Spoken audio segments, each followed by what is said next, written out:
한국은행 혼술 11월 7일 목요일입니다. 어제 한교안 대표가 보수 대통합 화두를 던졌죠. 전격적인 발표였습니다. 보수 대통합 추진기구를 만들겠다. 그리고 모든 것을 유승민, 조원진, 그러니까 바른미래당이나 또 조원진 의원의 우리 공화당과도 다 같이 하겠다. 그동안 물밑에서 논의를 해왔다. 이것을 몰 위로, 수면 위로 끌어올려서 본격적으로 추진하겠다. 이렇게 이야기했습니다. 했는데 여기에 대한 역풍이 지금 만만치 않습니다.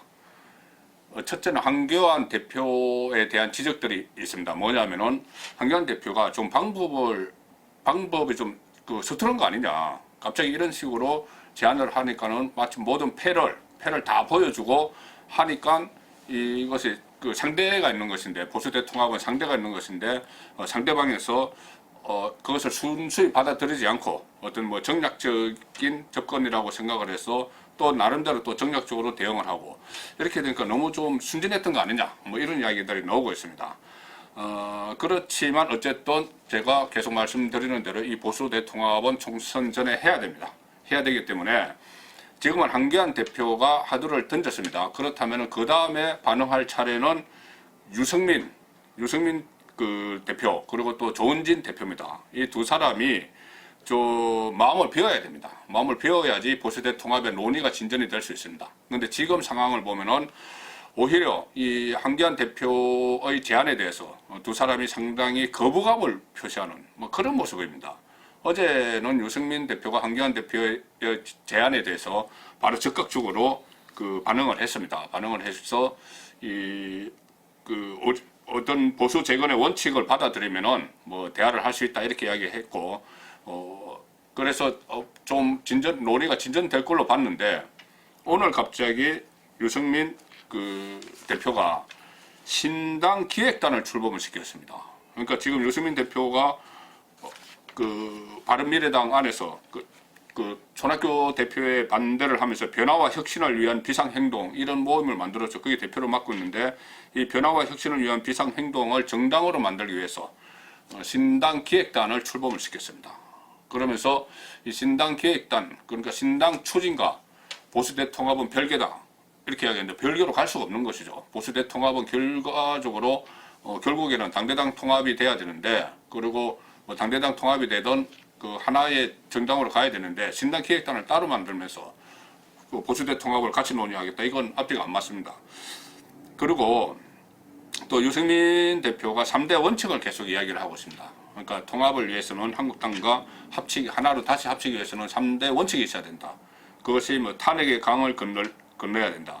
개혁 보수로 나아가야 된다.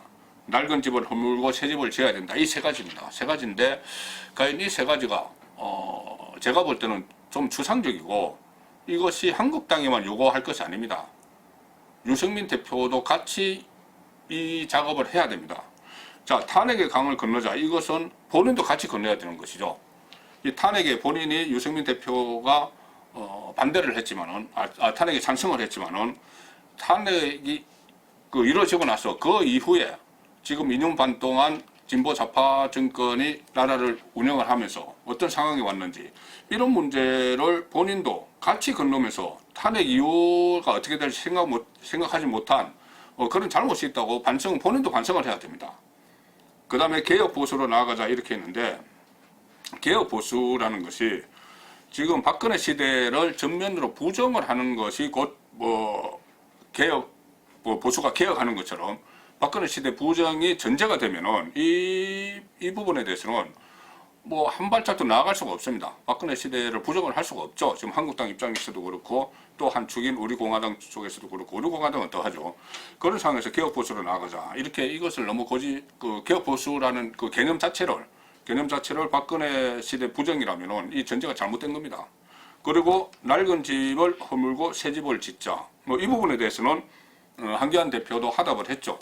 한국당도 간판을 내릴 수 있다, 이렇게 했기 때문에 이 부분은 그렇다 치더라도, 이 나머지 부분 탄핵의 강을 건너자, 이것을 상대방에게만 요구를 하고 개혁 보수로 나가자, 이것도 계속 한국당에게만 요구를 하면은 이 보수 대통합 논의가 진전이 될 수가 없습니다. 그리고 또 유승민 대표는 그런 말도 했습니다. 지금 상황에서 한기환 대표가 제안을 했는데 보수 통합이 가능할지 매우 어렵게 보고 있다. 이렇게 이야기를 합니다. 또 신당기획단 조금 전에 말씀드린 대로 변화와 혁신을 위한 비상행동을 정당으로 만들기 위해서 신당기획단까지 꾸렸고, 이 신당기획단 출범은 일단은 뭐 통합 논의에 들어가면은 어떤 주도권을 쥐기 위해서, 그러니까 한국당도 하나의 정당이고 이 변화와 혁신을 위한 비상행동이 만드는 신당도 하나의 정당이다. 그래서 당대당으로 통합을 해서 그렇게 되면은 전국 현재 기준으로 253개 지역구에 공천자를 내면서 공천의 몫을 좀 많이 차지할 수 있는 그런 것까지 계산을 해서 아마 신당기획단을 출범을 시키는 것인데, 이것은 너무 정략적입니다. 이 상황에서 지금 보수대 통합이 아무 전제 조건 없이 정강석화처럼 딱 이루어져서 해야 되는데, 그것을 신당기획단을 따라 출범을 시키면서 나중에 당대당 통합 문제까지 다 예상을 하고 이렇게 나오고 있다면 너무 정략적인 겁니다. 조원진 우리공화당 대표도 저는 마찬가지라고 봅니다. 뭐 유승민 대표를 포함해서 탄핵 오적과는 같이 할 수 없다. 이 부분은 뭐 조원진 대표 입장에서는 지금까지는 뭐 그렇게 계속 그 탄핵 모의를 외쳐왔기 때문에 일단은 말은 그렇게 할 수 있죠.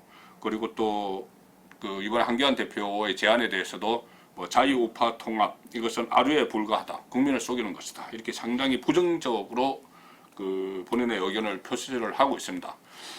제가 이 유승민, 조원진 이 두 분에 대해서는 저도 두 사람이 처음에 그 국회의원이 될 때부터 계속 취재를 했고, 또 그 어떤 뭐 관련돼서 저와 대화도 또 많이 나눈 사람들입니다.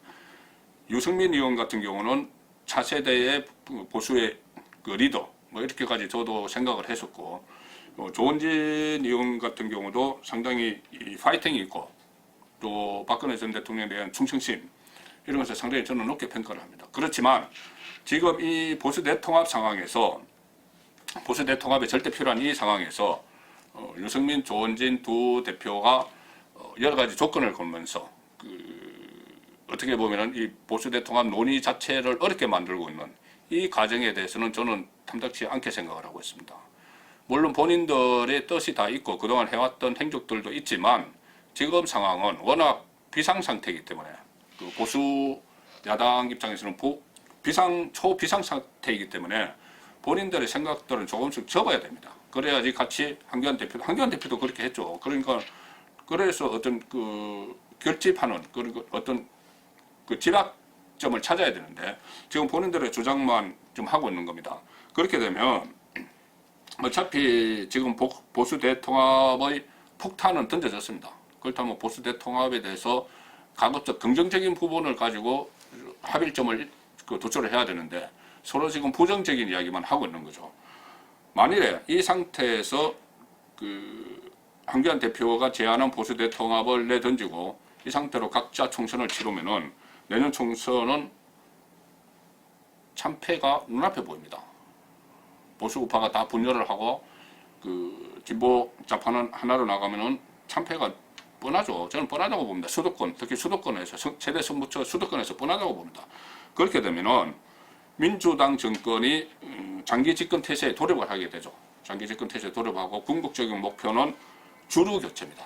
대한민국 사회 주류 교체를 시도를 할 텐데, 그 상황에서 만약에 총선에 지고 그 상황으로 가는데, 그 상황으로 갈 때 그때 가서 뭐 유승민 대표가 3대 원칙론, 또 조원진 대표가 이야기하는 뭐 탄핵 오종론, 이런 것은 하나의 휴지장에 불과하게 됩니다. 지금부터 그때 상황을, 탄핵 이후의 상황을 예상하지 못한 그 죄가 있듯이 지금 이 상태로 가서 내년 총선에서 참패하고 나서 그 이후에 벌어질 상황, 그 상황을 또 예상하지 못한 죄까지 덮어쓰면 안 되겠죠. 손권의 혼술이었습니다.